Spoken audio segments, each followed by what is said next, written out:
வணக்கம் நேர்களே, இது ஷர்மிளா டாக்கீஸ். நான் உங்கள் டாக்டர் ஷர்மிளா. நடிகை கங்கனா ரனாவட் உங்க எல்லாருக்குமே தெரியும். அந்த அம்மா எவ்வளவு பெரிய சங்கி அப்படிங்கறதும் உங்க எல்லாருக்குமே தெரியும்.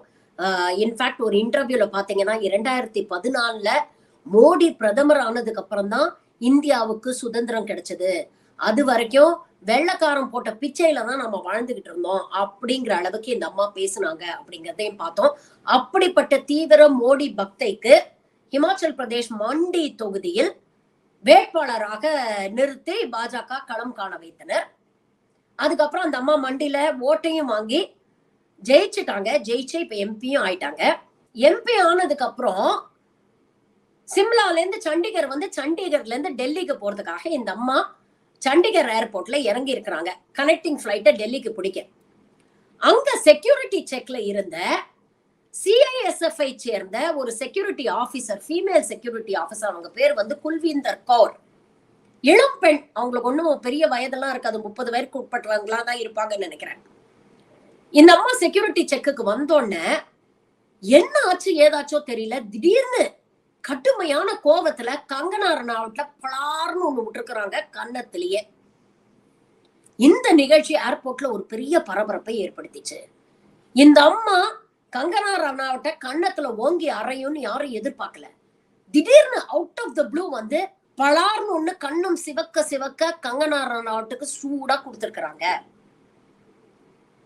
அதுக்கப்புறம் பாத்தீங்கன்னா ஏர்போர்ட்ல பெரிய பரபரப்பு, அங்க ஒரு பெரிய கமோஷன் நிலவுது. மத்த செக்யூரிட்டி ஆபீசர்ஸ் எல்லாம் வராங்க, கங்கனா ரனாவட்ட பாதுகாக்க முயற்சி பண்றாங்க. அதுக்குள்ள இந்த அம்மா கோபத்துல வெளியில வந்து ஏன் நான் கங்கனாவை அடிச்சேங்கிறதுக்காக அந்த இடத்துல நின்னு கத்துறாங்க. அதுக்குள்ள மற்ற செக்யூரிட்டி ஆபீசர்ஸ் வந்து இவங்களையும் கூட்டிட்டு போயிடுறாங்க. ஒரு பெரிய பரபரப்பு ஏற்பட்டு அதுக்கப்புறம் இந்த செய்தி சோசியல் மீடியால வைரல் ஆகுது. சரி, ஏன் இந்த அம்மா வந்து அடிச்சாங்க அப்படின்னு பாத்தீங்கன்னா, அவங்க சொல்றாங்க, இந்த வீடியோலயே சொல்றாங்க, விவசாயிகள் போராட்டத்தை பத்தி கங்கனா ரனாவட் ரொம்ப கேவலமா பேசிட்டாங்க. 100 200 வாங்கிக்கிட்டு இங்க பஞ்சாபில் இருக்கக்கூடிய பெண்கள்லாம் விவசாயிகள்னு வேஷம் போட்டுக்கிட்டு அங்க வந்து கூலிக்கு உட்கார்ந்து இருக்கிறாங்க அப்படின்னு சொல்லி கேவலப்படுத்தினாங்க. அந்த விவசாயிகள் போராட்டத்துல பங்கேற்றதுல என் தாயாரும் ஒருவர். என் தாயார கேவலமா பேசுனதுக்கு தான் இந்த அம்மாவை ஓங்கி நான் அரைஞ்சேன் அப்படின்னு சொல்லி அவங்க பதிவு பண்ணியிருக்கிறாங்க. அப்ப இந்த பிரச்சனை எப்போ நடக்குது அப்படின்னு பாத்தீங்கன்னா, கிட்டத்தட்ட 3-4 வருஷம் முன்னால நடந்த ஒரு பிரச்சனை. 2020ல பாஜக அரசாங்கம் கொண்டு வந்த வேளாண் சட்டங்களுக்கு எதிராக எப்படி ஒரு தீவிர விவசாயிகள் போராட்டம் வெடிச்சது அப்படின்னு பார்த்தோம். கிட்டத்தட்ட 1.5 வருஷம் மழை குளிர்னு கூட பார்க்காம டெல்லியில போராடினாங்க. அதுல பஞ்சாபை சேர்ந்த விவசாயிகளும் அடக்கம். அப்போ இந்த அம்மா ஒரு ட்வீட் போடுது. அந்த ட்வீட்டை இப்ப கங்கனா ரனாவட் டீம் வந்து எக்ஸ் வலைதளத்துல இருந்து டிலீட் பண்ணிட்டாங்க. ஆனா நம்ம மக்கள் தான் ஸ்கிரீன்ஷாட் எடுத்து வச்சிருப்பாங்களே, அந்த ஸ்கிரீன்ஷாட்டை போட சொல்றேன் பாருங்க. அந்த ட்வீட்டுக்கு கீழே ஒரு வயசான அம்மாவுடைய போட்டோ இருக்கு. அந்த போட்டோவையும் பாருங்க. அந்த பாட்டியோட பேர் வந்து மனிந்தர் கௌர். அந்த மனிந்தர் கௌரோட அந்த பதிவை வந்து ரீட்வீட் பண்ணி கங்கனா ரனாவட் போடுறாங்களே, இது போன்ற பெண்கள்லாம் 100 200ன்னு கையில கூலி வாங்கிக்கிட்டு விவசாயிகள்னு வேஷம் போட்டுக்கிட்டு இங்க வந்து உட்கார்றாங்க, இவர்கள்லாம் உண்மையிலேயே தீவிரவாதிகள் அப்படிங்கிற அளவுக்கு இந்த அம்மா ட்வீட் பண்ணியிருக்கிறாங்க. இந்த பாட்டி மனிந்தர் கௌருடைய மகள் தான் இந்த குல்வீந்தர் கௌர். தன்னுடைய அம்மாவை இவ்வளவு கேவலமா பேசிட்டாங்க அப்படிங்கிற கோபத்துல விவசாயிகள் போராட்டம் இவ்வளவு தீவிரமா நடந்தும் இந்த மைனாரிட்டி பாஜக அரசு அதற்கான ஒரு சொல்யூஷனை கொடுக்க மாட்டேங்குது, விவசாயிகளை மனுஷங்களா கூட மதிக்க மாட்டாங்கிற அப்படிங்கிற விரக்தியில ஓங்கி அரைஞ்சிருக்கிறாங்க. குல்வீந்தர் கௌர் செய்த செயலை நம்ம நியாயப்படுத்தவே முடியாது. யாரா இருந்தாலும் சட்டத்தை கையில எடுக்கிறது தப்பு தான். ஜனநாயகம் உங்களுடைய குறைகளை சொல்றதுக்கு, உங்களுடைய எதிர்ப்பை பதிவு செய்யறதுக்கு எல்லா ஆப்பர்ச்சுனிட்டியும் உங்களுக்கு கொடுக்குது. அதற்காகத்தான் இன்னைக்கும் விவசாயிகள் போராட்டம் பண்ணிக்கிட்டு இருக்கிறாங்க. சட்டத்தை கையில் எடுக்கிறது அப்படிங்கிறது யார் செஞ்சாலும் அது தப்பு தான். அதை நம்ம ஏற்க முடியாது, அதை நம்ம என்கரேஜும் பண்ணக்கூடாது. ஆனா எந்த சூழல்ல என்ன பின்னணியில இது நடந்திருக்கு அப்படிங்கறத நாம யோசிக்கணும்.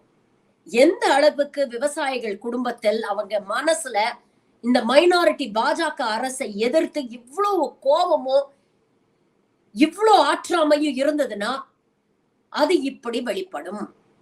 கங்கனா கன்னத்துல அறை விழுந்தது. இதே அறையதான் ஓட்டு மூலமா மோடி முகத்திலையும் அரைஞ்சிருக்கிறாங்க அப்படிங்கறத நாம உணரணும். ஏன்னா தொடர்ந்து நீங்க பாத்தீங்கன்னா முதல் விவசாயிகள் போராட்டமும் சரி, இப்போ நடந்த விவசாயிகள் போராட்டமும் சரி, பாஜக அரசு எப்படி ஹேண்டில் பண்ணிருக்கு அப்படின்னு பாருங்க. 1.5 வருஷம் முதல் போராட்டத்துல போராடினாங்க. அப்பவும் அவங்களை டெல்லிக்கு வரவிடாம தடுத்து அவங்க மீது புகை குண்டுகளை வீசுறது, பெல்லட் கன்ஸ் வச்சு அவங்களை அட்டாக் பண்றது, தீவிரவாதிகள் காலிஸ்தானிகள்னு சொல்றது, டிராக்டரை விட்டு மேல ஏத்துறது, கிட்டத்தட்ட 600-700 விவசாயிகள் இறந்து போனாங்க. அத பத்தி சத்யபால் மாலிக் அவருடைய எக்ஸ் ஜேஎன்கே கவர்னர் மென்ஷன் பண்ணிருக்கிறாரு. இத பத்தி நான் மோடி கிட்ட கேட்கும் பொழுது மோடி கேட்டாரு, என்ன கேட்டா போராட்டம் பண்ணாங்க, இவங்க செத்து போனதுக்கெல்லாம் நான் ஏன் காம்பன்சேஷன் கொடுக்கணும் மோடி கேட்டாரு அப்படிங்கறத பாஜகவுடைய எக்ஸ் கவர்னர் பதிவு பண்ணிருக்கிறார்.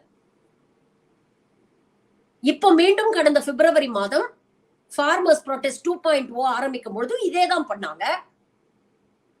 விவசாயிகளை டெல்லிக்கு வரவிடாம தடுக்கிறது, பேரிகேட் போட வேண்டியது, வழிநெடுக முட்படுக்கையை விற்க வேண்டியது, பெல்லட் கன்ஸ் வச்சு அட்டாக் பண்ண வேண்டியது, கண்ணீர் புகை குண்டுகளை வீசுறது.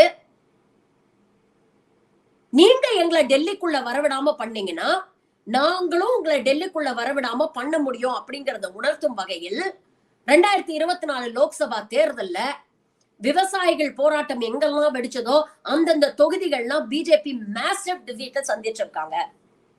பஞ்சாப்ல அவங்களால ஒரு சீட்டு கூட வாங்க முடியல. அதே மாதிரிதான் மகாராஷ்டிராலையும் கடுமையான தோல்வி.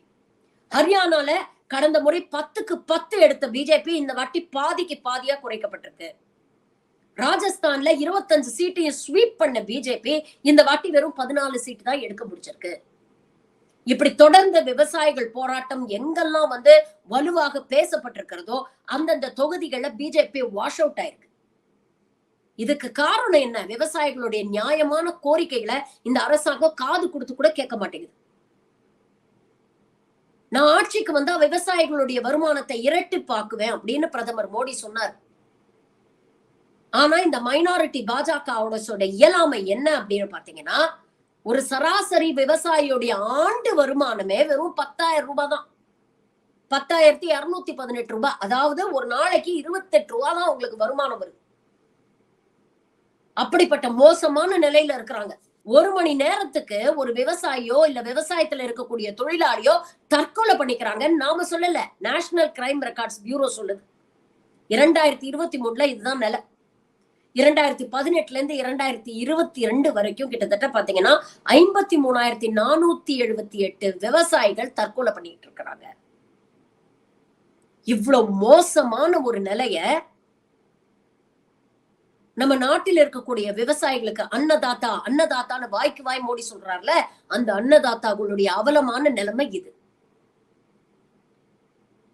அப்ப எந்த அளவுக்கு கோபம் இருந்தா ஒரு பிஜேபி ரெப்ரசன்டேட்டிவ் ஒரு எம்பி வராங்கன்னா அந்த அம்மாவை ஓங்கி அறையணும்னு தோணும். இதுக்கு பேர் தான் வாயை கொடுத்து வாங்கி கட்டிக்கிறதுன்னு. விவசாயிகள் போராட்டம் ஏன் பண்றாங்க, எதுக்கு பண்றாங்க, அவங்க பிரச்சனை என்ன அப்படிங்கறத பத்தி எல்லாம் கங்கனா ரனாவட்டுக்கு எதுவுமே தெரியாது. 3 வருஷம் முன்னால இந்த மாதிரி ஒரு ட்வீட் போட்டதுக்கே கடுமையான எதிர்ப்பு வந்தது. இந்த அம்மா தன்னுடைய படத்தை ப்ரமோட் பண்றதுக்காக பஞ்சாப் போனோன்னு அங்க அந்த அம்மாவுடைய காரை வழிமறிச்சு போராட்டம் எல்லாம் பண்ணாங்க. ஆனா அப்பவே இந்த அம்மாவுக்கு புத்தி வரல. இப்ப அறை வாங்கினதுக்கு அப்புறம் திரும்ப அந்த அம்மா ஒரு வீடியோ போடுது. அந்த வீடியோல என்ன சொல்லுது, நான் சேஃபா இருக்கேன், என்ன அரைஞ்சிட்டாங்க, அத பத்தி கவலைப்படல, நான் சேஃபா இருக்கேன். ஆனா யோசிச்சு பாருங்க, பஞ்சாப்ல தீவிரவாதம் எந்த அளவுக்கு அதிகமாயிடுச்சு அப்படின்னா அரைஞ்ச அந்த பெண்ணை தீவிரவாதி அப்படின்னு குறிப்பிடுறாங்க. இவங்களுக்கும் இவங்களுடைய தலைவர் மோடிக்கும் பெரிய வித்தியாசம் இல்ல. ஏன்னா பாஜகவை சேர்ந்த மோடியும் அமித்ஷா எல்லாரும் இதே மாதிரிதான் சொன்னாங்க. விவசாயிகளை தீவிரவாதிகள், காலிஸ்தானிஸ் அப்படின்னு தான் சொன்னாங்க. போராட்டம் பண்றவங்க யாரா இருந்தாலும் அவங்க கோரிக்கை நியாயமா இருந்தாலும் பாஜகவை எதிர்த்து போராடினா அவங்க எல்லாம் இவங்க லிஸ்ட்ல தீவிரவாதி, அர்பன் நக்சல், ஆன்டி இண்டியன். இன்னைக்கு அதே விஷயத்த மறுபடியும் கங்கனா ரனாவட் பதிவு பண்றாங்க. அற வாங்கியும் இந்த அம்மாவுக்கு அறிவில்லை. இதுக்கு சங்கிங்க சப்போர்ட். சோசியல் மீடியால பாத்தீங்கன்னா அப்படியே பொங்கி எழுறாங்க. ஒரு எலெக்டட் எம்பிய எப்படி ஒரு அம்மா கன்னத்துல அறைய முடியும்? இதெல்லாம் தவறு இல்லையா? அப்ப கங்கனா சொல்றது உண்மைதானே, இந்த அம்மா டெரரிஸ்ட் தானே, இதெல்லாம் நாம ஏத்துக்கவே முடியாது அப்படின்னு சொல்றாங்க. அப்படி சொல்லக்கூடிய சங்கிகளுக்கு ஒரு சில கேள்விகள் நான் கேட்க விரும்புறேன். கொஞ்ச நாள் முன்னால இதே விவசாயிகள் போராட்டம் டெல்லியில நடக்கும் பொழுது ஒரு பொண்ணு கார்ல உட்கார்ந்துகிட்டு இப்படின்னுச்சு. அதுக்கு அர்த்தம் என்னன்னு உங்களுக்கு தெரியும். நடு விரல தூக்கி காட்டினா அதுக்கு அர்த்தம் என்னன்னு உங்களுக்கு தெரியும். அந்த பெண்ணை இதே சங்கி கூட்டம் சிங்க பெண் அப்படின்னு கொண்டாடினாங்க. அப்ப அந்த பெண் சிங்க பெண் என்றால் நியாயமான ஒரு கோரிக்கைக்கு தன் தாயை அவமானப்படுத்தி விவசாய சமூகத்தை அவமானப்படுத்தின கங்கனாவை அரைஞ்ச பெண்ண ஏன் ஜான்சிக்கு ராணின்னு இவங்க கொண்டாடக்கூடாது? அது தப்புன்னா இதுவும் தப்பு. அத நீங்க ரைட்னு சொன்னீங்கன்னா அப்ப இதுவும் ரைட் தானே. நான் இந்த பெண் செய்த செயலை நியாயப்படுத்த விரும்பல. இன்ஃபேக்ட் பாத்தீங்கன்னா ஒரு தொழிலதிபர் ஒருத்தர் இப்படி வீரமான ஒரு செயலை செய்து கங்கனாவை அறைந்த பெண்ணுக்கு 1 லட்சம் ரூபாய் நான் பரிசு கொடுக்குறேன்னு சொல்லியிருக்கிறாரு. இதெல்லாம் நாம என்கரேஜே பண்ணக்கூடாது. ஆனா சங்கிகள்கிட்ட நாம இந்த கேள்வியை கேட்க வேண்டியிருக்கேன். சரி, இந்த பொண்ணு கடையவிடுங்க. கொஞ்ச நாள் முன்னால மகாராஷ்டிராவில ஒரு ட்ரெயின்ல ஒரு RPF ஜவான் சேத்தன் சிங் அப்படிங்கிறவர் ஈவ இறக்கமே இல்லாம 4 பேரை சுட்டு தள்ளினார். காரணம், அவங்க எல்லாம் தாடி வச்சிருந்தாங்க, குல்லா போட்டிருந்தாங்க. இவர்கள் எல்லாம் தீவிரவாதிகள், கோதி மீடியா தினம் தினம் எங்களுக்கு சொல்லுது, அதனாலதான் இவங்களை சுட்டேன் அப்படின்னு சொன்னார். அப்ப இந்த சங்கி கூட்டம் என்ன பண்ணிச்சு தெரியுமா? இதெல்லாம் தவறு, இப்படி சட்டத்தை கையில எடுக்கிறது ரொம்ப தப்பு, இவர் தீவிரவாதி அப்படின்னு சொல்லல. பாவம், அவருக்கு ஏற்கனவே மனநிலை சரியில்லையா, அப்படிப்பட்டவரை வேலை சுமை இன்னும் மன அழுத்தத்துல தள்ளி விட்டுருச்சு, அதனாலதான் தன்னை அறியாம இப்படி ஒரு விஷயத்த பண்ணாரு அப்படின்னு அதை நியாயப்படுத்த முயற்சி பண்ணாங்க. சரி, அது இருக்கட்டும். கொஞ்ச நாள் முன்னால டெல்லியில ரோடோரமா நமாஸ் பண்ணிட்டு இருந்த சிறுபான்மையினரை ஒரு போலீஸ் ஆபீசர் காலால எட்டி உதைச்சார். ஞாபகம் இருக்கா? அந்த வீடியோ வைரல் ஆச்சுல்ல. அப்ப இந்த சங்கி கூட்டம் என்ன சொன்னாங்க? இப்படி சட்டத்தை கையில எடுக்கிறது தப்பு, இது தீவிரவாதத்துக்கு சமம் அப்படின்னு சொன்னாங்களா? அந்த போலீஸ்காரரை தூக்கி வச்சு கொண்டாடினாங்க. இத மாதிரி இன்னும் ஒரு 4 பேர் செயல்படணும் அப்படின்னு இதை என்கரேஜ் பண்ணாங்க.